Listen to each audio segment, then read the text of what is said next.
हैरत से कभी डॉक्टर के चेहरे को देख रही थी तो कभी डॉक्टर के कमरे से बाहर, हर पास से अनजान बैठी अपनी माँ की तरफ जो कि अंधी थी। मेरा दिमाग इस बात को नहीं मान रहा था कि जो मेरे कान सुन रहे थे नाकाबिले यकीन सी बात थी। मेरा सर बुरी तरह से चकराने लगा। मेरे दिल की यह हालत थी कि मेरा सांस बुरी तरह से चल रहा था। मेरे चेहरे पर पसीने छूटने लगे थे। ये कैसे मुमकिन था? जानने के लिए एक दिन मैंने माँ के कमरे में कैमरा लगा दिया। मेरी माँ के साथ ये घिनौनी काम मेरे ही मैंने हथेली से पसीना साफ किया।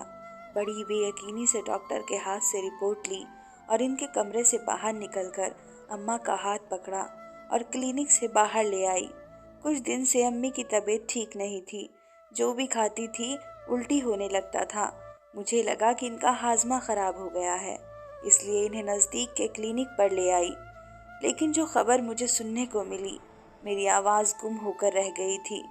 मुझे डॉक्टर ने अकेले अपने कमरे में बुलाया था। मम्मी बाहर कुर्सी पर बैठी थी। मुझसे बड़ी हैरानी से ये खबर डॉक्टर ने सुनाई, क्योंकि इस उम्र की औरतें कम ही गर्भवती होती थी। मैं अम्मी का हाथ थामे गुमसुम सी इन्हें अपने घर ले जा रही थी। कौन हो सकता था? ऐसी घटिया हरकत कौन कर सकता था? मेरे घर बस 3 मर्द थे, मेरा पति, ससुर और छोटा जवान देवर। अब तक तो सब कुछ ठीक ही चल रहा था। मेरी अम्मी पूरा दिन मेरे साथ रहती थी। जब मैं किचन में काम कर रही होती थी तो वो किचन में रखे टेबल पर बैठ जाती थी, मुझसे बातें करती रहती थी। पूरा दिन घर पर ना मेरे पति होते थे और ना ही मेरा देवर और ससुर होते थे। मेरी सास के मरने के 5 साल बीत गए थे। मेरे ससुर ने शादी नहीं की थी। देवर भी मेरी और अम्मी की बहुत इज्जत करता था। ज़्यादातर अपने काम से काम रखता था। ना तो इसने कभी मुझसे बेतकल्लुफ़ होने की कोशिश की थी और ना ही कभी मेरी अम्मी से। बस सलाम करने के अलावा वो बात नहीं करता था। मेरे पापा के इंतकाल को 2 साल बीत गए थे। मेरे रिश्ते तो बहुत आते थे, लेकिन मैंने शादी की एक ही शर्त रखी थी कि मैं अपनी अम्मी को अकेला नहीं छोड़ सकती।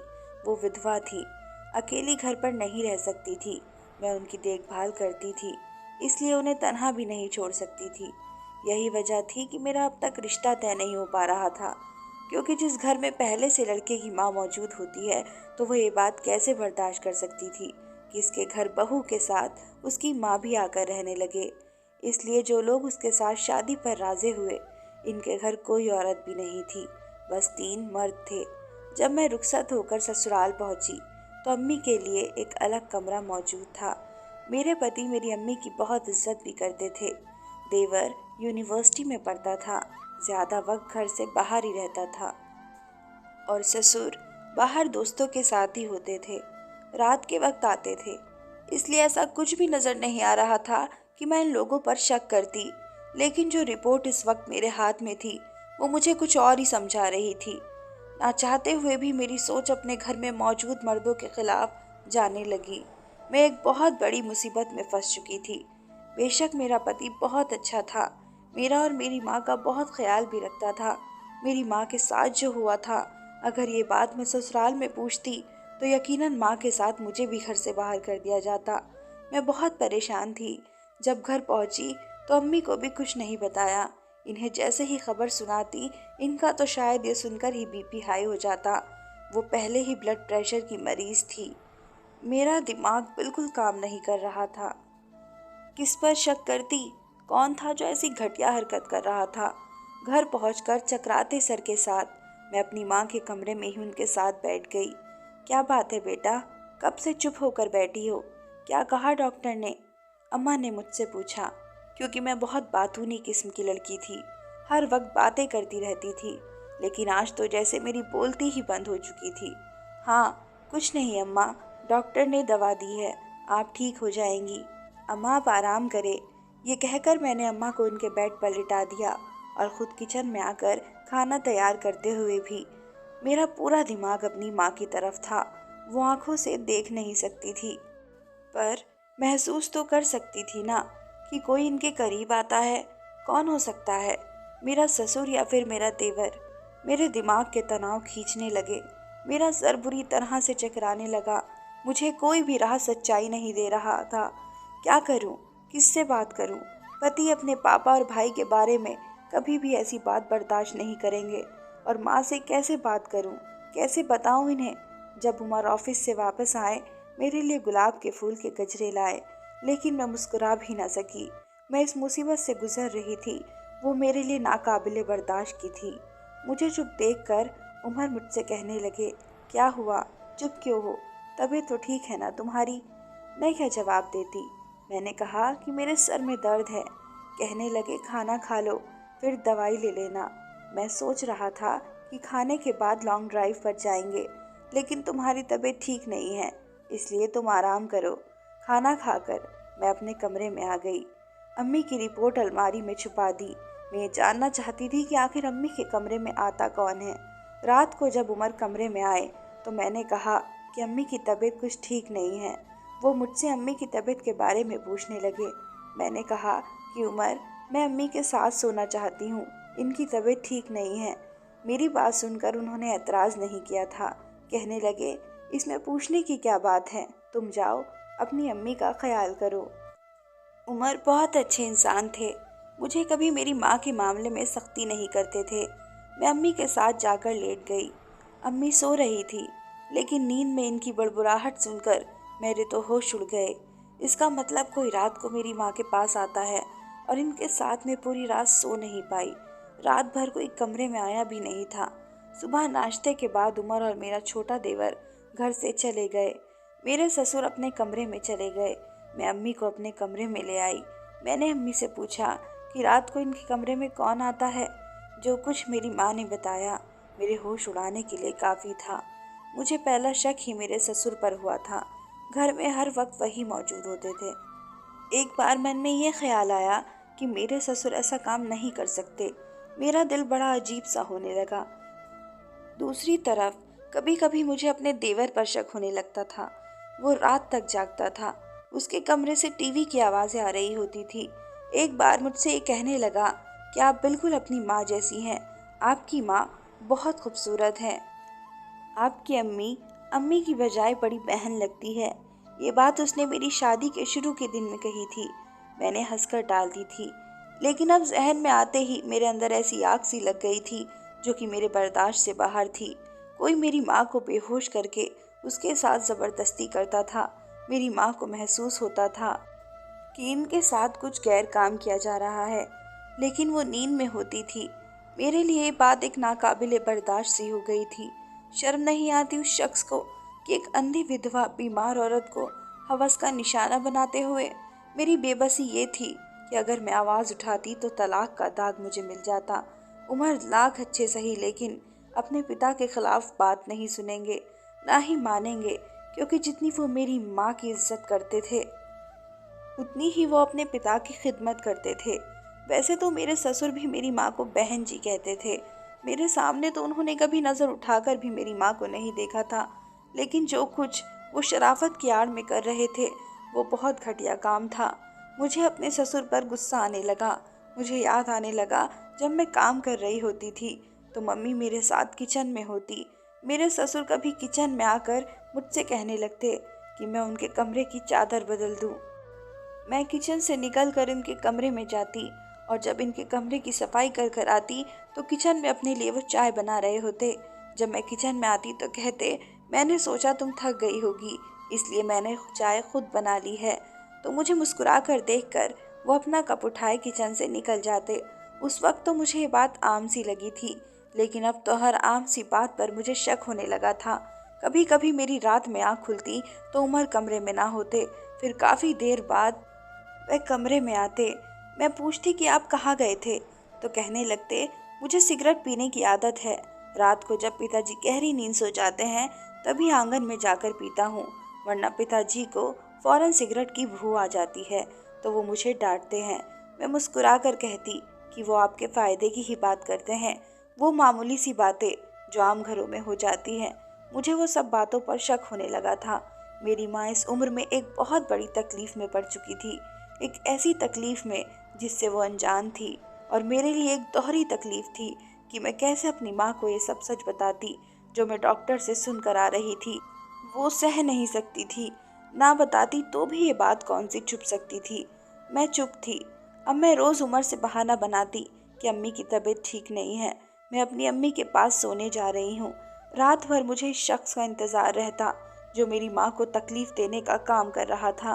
चंद दिन तो उमर चुप रहे, लेकिन इसके बाद मुंह से तो कभी कुछ नहीं कहते थे, लेकिन मुझसे कुछ उखड़े उखड़े से रहने लगे। लेकिन इनकी नज़रों में मेरे लिए शिकवे साफ नज़र आते थे। हमारी शादी को अभी चंद माह ही गुजरे थे। वो मुझसे बहुत प्यार करते थे। दिन भर वो ऑफिस में गुजार कर आते तो रात को वो कुछ वक्त मेरे साथ गुजारना चाहते, लेकिन मैं खुद किसी परेशानी का शिकार थी। मुझे उम्र की इस ख्वाहिश का भी एहसास नहीं था। और अब तो मैं काम करना भी भूल जाती थी। रात को उमर के कपड़े भी प्रेस करना भूल गई। वो पहले ही मुझसे उखड़े से थे। सुबह ऑफिस के लिए लेट हो गए। गुस्से के मारे खुद ही अपने कपड़े प्रेस करने लगे। जब मैंने कपड़े प्रेस करने के लिए कहा तो मुझे गुस्से से घूर कर बोले कि तुम बस अपनी माँ की खिदमत किया करो, तुम्हारे लिए बस एक वो ही अहम है। वो उस वक्त इतने गुस्से में थे कि मेरी कोई बात नहीं सुन रहे थे। नाश्ता मैं कैसे बनाती, नाश्ता बगैर किए ही वो चले गए। मैं अपनी माँ की वजह से परेशान थी। इस पर उमर का रवैया देखकर दिल बर्दाश्त हो गया था। मैं अपने कमरे में बैठकर रोने लगी। रात को उमर का मूड खराब था, इसलिए मैंने अम्मी के कमरे में जाने को नहीं पूछा। उमर से अपनी गलती की माफ़ी मैंने मांग ली थी, मगर वो कहने लगे कि माफ़ी मांग कर मुझे शर्मिंदा मत करो। तुम्हें समझना चाहिए, पूरे दिन तुमसे बात करने का भी मौका नहीं मिलता। तो जल्द से मान भी गए थे। लेकिन अगली सुबह अम्मी कहने लगी कि कल रात को तू मेरे पास क्यों नहीं सोई? जब तुम नहीं आती तो वो आता, और वो रात मेरे लिए परेशानी भरी होती है। अम्मी मेरे गले लगकर रोने लगी थी। मेरा दिल तो कटकर ही रह गया था। मेरे आंसू बहने लगे थे। कौन था जो ये सब कर रहा था? न मेरा इस शहर में कोई रिश्तेदार था और ना ही कोई अपना जिस पर मैं भरोसा करके अपनी माँ को छोड़ देती और वो आंखों से देख सकती। तब भी मैं इनके रहने का अलग बंदोबस्त कर देती। लेकिन वो एक मजबूर सी औरत थी। इन्हें वॉशरूम भी मैं लेकर जाती थी। मैं भी इसी उलझन से नहीं निकली थी कि क्या करूं और क्या ना करूं कि एक बार मुझे अम्मी के चिल्लाने की आवाज़ आई। मैं जल्दी से उठी। मैंने बगल में देखा तो उमर भी अपने कमरे में मौजूद नहीं थे। मैं उठकर फटाफट बाहर निकली तो मेरा देवर मेरी अम्मी के कमरे में था और अम्मी चिल्ला रही थी। अंधेपन की वजह से दाएं बाएं हाथ हिला रही थी, जैसे किसी से अपने आप को छुड़वाने की कोशिश कर रही थी। कह रही थी कि मुझसे दूर रहो। मेरा देवर मेरी माँ के बेड से ज़रा दूरी पर खड़ा था। मुझे देखकर अजीब नज़रों से देख रहा था। मुझे तो अपनी अम्मी के कमरे में देखकर एक अजीब सा डर लगा। मैंने उसे गिरबान से पकड़कर झकझोर कर रख दिया। मैंने कहा, तुम्हें शर्म नहीं आती मेरी माँ के साथ ऐसी घटिया हरकत करते हुए? उसके तो रंग ही उड़ गए। कहने लगा, भाभी आप क्या बोल रही हैं? मैं तो आपकी अम्मी को चिल्लाने की आवाज़ सुनकर आया था। मैंने कहा कि झूठ बोल रहे हो, मुझे देखकर बहाने बना रहे हो। तुम रोज़ मेरी अम्मी को हवस का निशाना बनाते हो। मेरे चिल्लाने पर मेरे ससुर और पति दोनों वहाँ पहुँच गए। मेरा देवर अपना गिरबान मुझसे छुड़वा रहा था। मेरा पति भी मेरे पास आ गया। मेरा देवर भी उस वक्त गुस्से में आ गया। कहने लगा कि आपकी माँ मेरी माँ के जैसी है, आपको शर्म आनी चाहिए ऐसा इल्ज़ाम लगाते हुए। मैं तो सोच रहा था आपकी माँ के चिल्लाने की आवाज़ सुनी तो भागा हुआ चला आया। अभी मैं उनसे पूछ ही रहा था कि उन्हें क्या हुआ है कि आप आ गई। मैंने कहा कि तुम झूठ बोल रहे हो। मेरे पति ने मेरे हाथ से देवर का गिरबान छुड़वाया और मुझ पर भड़क उठे। कहने लगे कि तुमने इतनी रात को क्या तमाशा लगा रखा है? रात के इस पहर तुम चिल्ला रही हो। आसपास के पड़ोसी क्या सोचेंगे हमारे बारे में?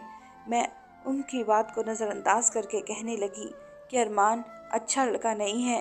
ये रोज़ रात को मेरी माँ को बेहोश करके इनके साथ। मेरी बात अभी यहीं तक पहुँची थी कि एक थप्पड़ मेरे मुंह पर बहुत ज़ोर से लगा। मैं दूर जाकर गिरी। क्या बकवास कर रही हो तुम? जो तुम्हारे मुंह में आएगा तुम बोल दोगी? तुम होती कौन हो मेरे भाई पर इल्ज़ाम लगाने वाली? मेरे ससुर इससे भी ज़्यादा गुस्से में थे।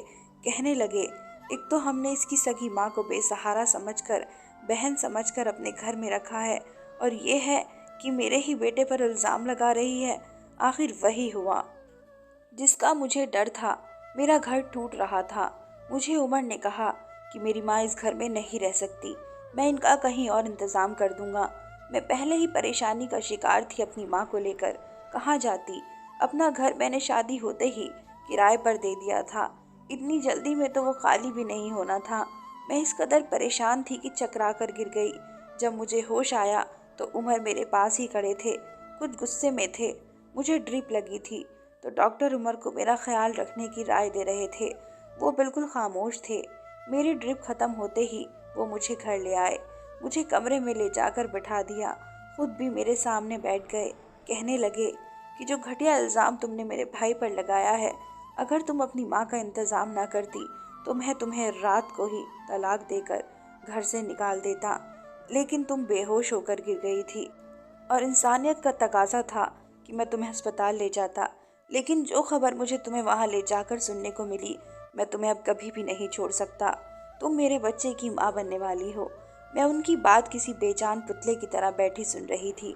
मेरे लिए खबर की मैं पेट से हूँ बहुत बड़ी खुशखबरी थी।